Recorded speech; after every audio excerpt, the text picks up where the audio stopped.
Assalamualaikum, semangat pagi, sehat selalu. Saya hari ini sangat-sangat senang karena saya ketemu orang yang istimewa, Bapak Rozak Haramain dari Kali Baru. Kali Baru itu ya Banyuwangi sana, jadi ujung timur Pulau Jawa. Beliau memang saya kepingin belajar banyak dari beliau karena beliau adalah salah satu pemenang dari ID Jatim Award. Jadi beliau so spesial buat saya.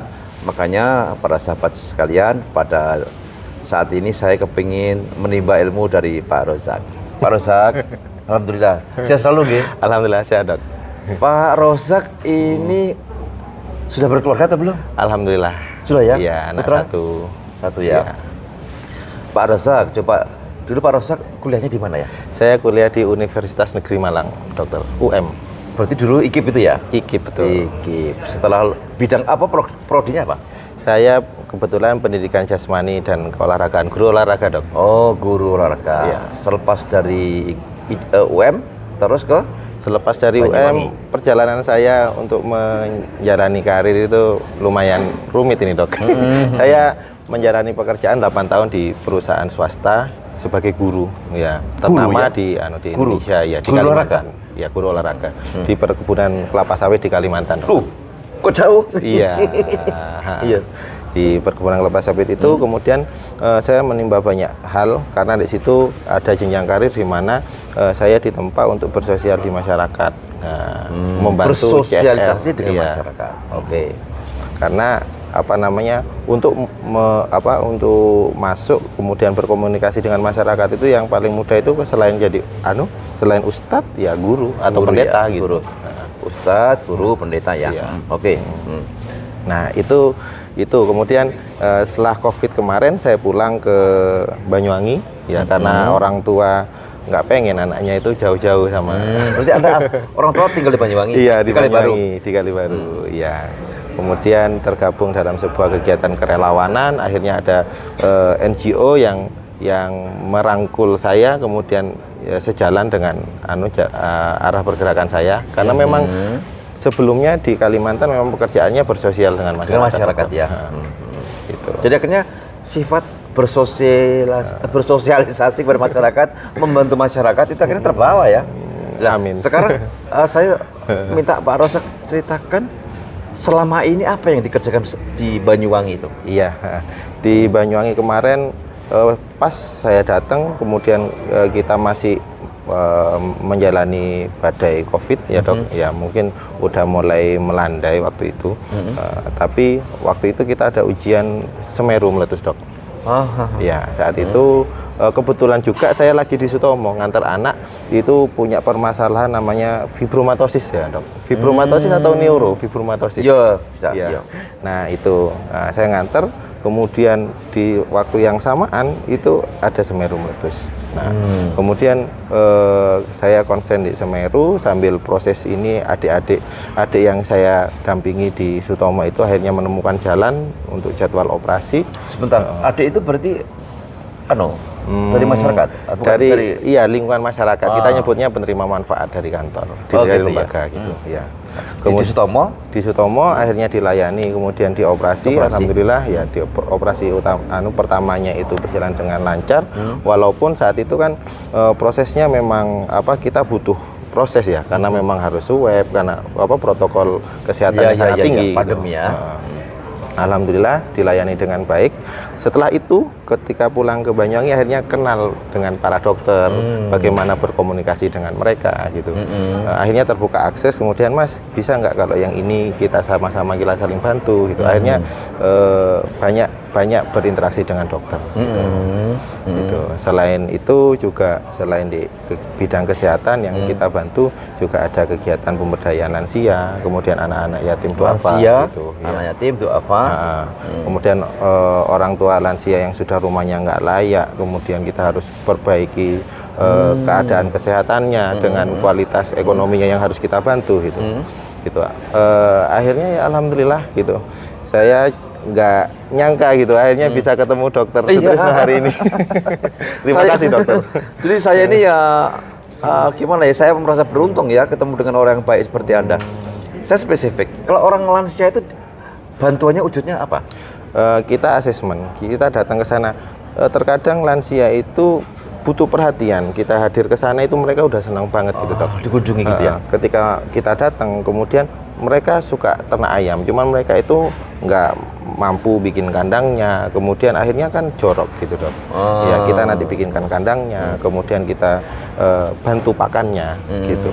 Nah, ada beberapa lansia yang akhirnya mereka itu bisa menjual hasil ternaknya gitu. Nah, itu salah satunya. Ada juga yang karena memang mereka itu butuh berkegiatan ya. Orang di sekitar itu menganggapnya mereka mungkin kurang normal secara pikiran, padahal mereka itu sebenarnya butuh untuk bersosial kan gitu. Ketika kita datang, mereka juga sebenarnya baik-baik saja kok. Mereka butuh perhatian gitu. Buktinya ketika ada satu kita bantu belikan kambing, mereka rajin mencari rumput gitu ya? Iya, dari situ kesehatannya mereka juga naik, nilai ekonominya juga akhirnya meningkat gitu, Dok. Nah, itu jadi hal yang menyenangkan bagi kami relawan yang di masyarakat gitu ya. Iya. Oke, kalau ini Mas, kalau berkaitan dengan orang-orang sakit, apa yang Anda kerjakan selama ini? Orang-orang sakit ya,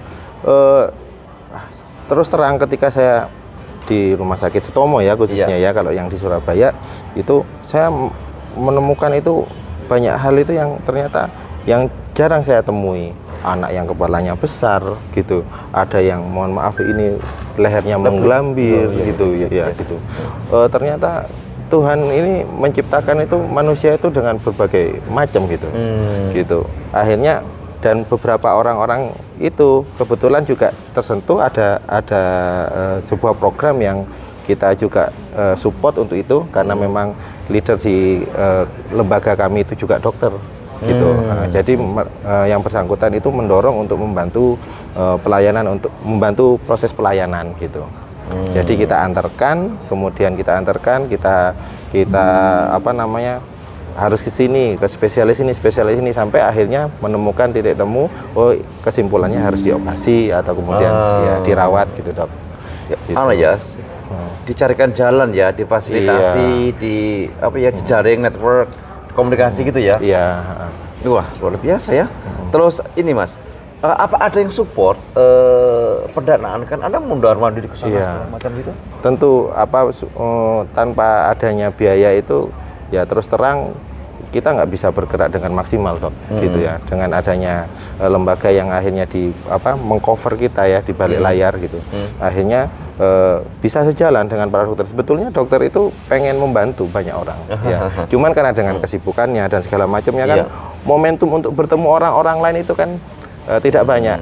Ya mungkin salah satunya kami ini yang untuk mengantarkan kepada dokter, dan banyak kok yang ternyata antusias, kemudian sangat peduli, bahkan bisa melayani secara lewat chatting gitu, Mas nanti ini ya lewat jalurnya gini begini, jadi diarahkan gitu, Dok. Gitu ya. Saya lihat banyak orang yang sangat terbantu ya dengan kegiatan Anda ini ya. Ya, Masya Allah. Tapi, alhamdulillah. Ya pasti kan niatnya ibadah gitu ya. Ya, amin kan? Ya, mohon doanya. Terus saya ingin tahu ya, apa Anda pernah menghadapi masalah apa terkait dengan aktivitas sosial seperti ini? Tentu setiap hal itu pasti ada plus minusnya, Dok, gitu ya. Pasti akan capek, kemudian kita harus meninggalkan waktu yang cukup panjang dengan anak istri gitu kan. Ya itu yang harus kita luangkan gitu, karena ya saya pribadi tidak bisa menjadi dokter. Terus bagaimana caranya ya bagaimana caranya saya ngantarkan orang-orang ini untuk bisa mendapatkan kesembuhan gitu. Wah, luar biasa. Itu secara filosofi Anda sudah menjadi bagian dari proses penyembuhan itu gitu kan. Gitu. Semoga setelah kenal Dr. Sukrisno ini, kami ini yang memang berusaha untuk membantu orang-orang lain yang belum bisa sembuh gitu, bisa semakin maksimal. Ya saya merasa beruntung karena orang-orang semacam Anda ini luar biasa. Ya, saya pengen lihat nanti kira-kira ke depan apa yang ingin Anda capai dengan aktivitas seperti ini. Oh iya, kalau saya pribadi secara profesi saya sebagai guru, Dok. Ya, guru. Oh sorry, sekarang masih guru ya sekarang ya? Ya, Oh, ya di ya. sela-sela waktu saya sebagai guru, kemudian saya juga videografer, ya. Videografer. Ya, karena kita nggak mungkin kan kita mencari penghasilan dari kita melayani orang-orang, Orang, gitu. iya, sudah jelas ya. Gitu. Karena memang profesi saya itu sendiri di bidang itu, gitu. Dan alhamdulillah dengan semakin banyaknya kenalan, gitu kan, kemudian akhirnya usaha pekerjaan saya juga dipermudah, gitu. Oh, ini namanya barokah kehidupan Iya, ya. amin. Berarti videografer yang profesional ya Mas? Ya. Tapi kok bisa loh ilmu-ilmu gitu dari mana? Ya kebetulan kalau di sekolah kan kebetulan dulu di sekolah pedalaman, Dok. Di mana kita kalau harus misalnya pengen beli ayam gitu harus kita beli 3 kilo dan harus dimasukkan di dalam kulkas. Itu untuk kebutuhan misalnya buat 15 hari ke depan gitu. Jadi dari keadaan itu kita muncul inisiatif gitu kan. Ini tempat yang tidak ada di lingkungan rumah saya gitu. Iya. Jadi akhirnya sebenarnya saya nggak bisa videografer, mau nggak mau karena di situ orang-orang itu percaya ya sama kita ya. Akhirnya kita belajar gitu. Berarti terpaksa ya? Terpaksa. Iya, Dipaksa. akhirnya jadi gitu Iya. ya. Ya inilah memang karakter manusia itu ya. Untuk jadi itu perlu dipaksa juga ternyata ya. Tapi kalau sudah ada yang mahir ya kita diarahkan. Jangan dipaksa terus. Ini fungsi kehidupan ya. Jadi yang pinter harus menggait yang belum supaya nanti jadi orang gitu ya. Nggih. Luar biasa, Mas Razak. Luar biasa.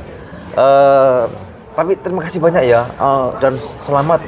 Saya senang Anda menjadi pemenangnya. Alhamdulillah. Ya nanti, tapi lebih daripada itu ya ini kami harap ini menjadi sentuhan sekaligus booster semangat Anda supaya lebih bersemangat lagi gitu ya. Ya, amin. Dan insya Allah ya kami di Jawa Timur ini selalu mensupport sesuatu yang sifatnya positif karena memang sama-sama misi kita bahwa aktivitas kita ini memang untuk tujuan kebaikan masyarakat. Ya, amin. Ya saya kira itu sudah luar biasa.